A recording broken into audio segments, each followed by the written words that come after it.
ভোরবেলা ঢাকার আকাশ যেন মেঘে ঢাকা এক অচেনা আয়না। সপ্তাহের প্রথম কার্যদিবস, কেউ হাতে ছাতা ধরে দাঁড়িয়ে, কেউ আবার ভিজে ছাতা ছাড়া দৌড়াচ্ছে বাস ধরতে। রাস্তায় বৃষ্টির পানি জমেনি ঠিকই, কিন্তু তবুও গাড়িগুলো চলছে কচ্ছপের মতো ধীরে। উত্তরা থেকে শুরু করে খিলখ্যাত, বনানী, মালিবাগ সব সড়কেই যেন থমকে গেছে গতি। হর্নের শব্দ মিলেমিশে গেছে বৃষ্টির টুপটাপ শব্দে। বনানী মোড় থেকে মহাখালী পর্যন্ত এক সরল রেখার মতো দাঁড়িয়ে আছে গাড়ির লম্বা লাইন। চালকেরা বৃষ্টির ভেজা রাস্তায় ঝুঁকি নিতে চাইছে না, তাই গাড়ি চালাচ্ছেন সতর্কভাবে। ফলে মোড়ে মোড়ে যানজট আরো ঘন হয়ে উঠছে। যাত্রীদের মুখে অস্থিরতার ছাপ, তাদের অনেকেই নির্ধারিত সময়ে কর্মস্থলে পৌঁছাতে পারছেন না।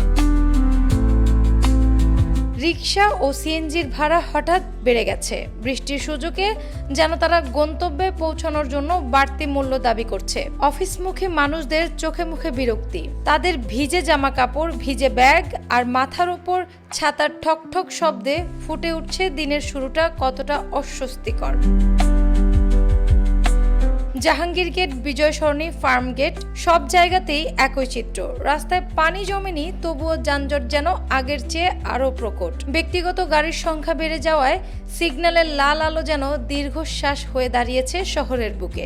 আবহাওয়া অধিদপ্তরের পূর্বাভাস বলছে, আজ ঢাকায় থাকবে ধারাবাহিক বৃষ্টি ও মেঘলা আকাশ। দক্ষিণ দিক থেকে বয়ে আসা হাওয়ার বেগ মিলবে বজ্রের গর্জনের সঙ্গে। ফলে দিনের তাপমাত্রা কিছুটা কমলেও শহরের মানুষের মনে ভর করেছে অনিশ্চয়তার ভার। এটা শহরের মানুষের নিত্যদিনের লড়াইয়ের চিত্র, যেখানে বৃষ্টি শুধু আকাশে নয়, নেমে এসেছে তাদের দৈনন্দিন জীবনের ছন্দেও।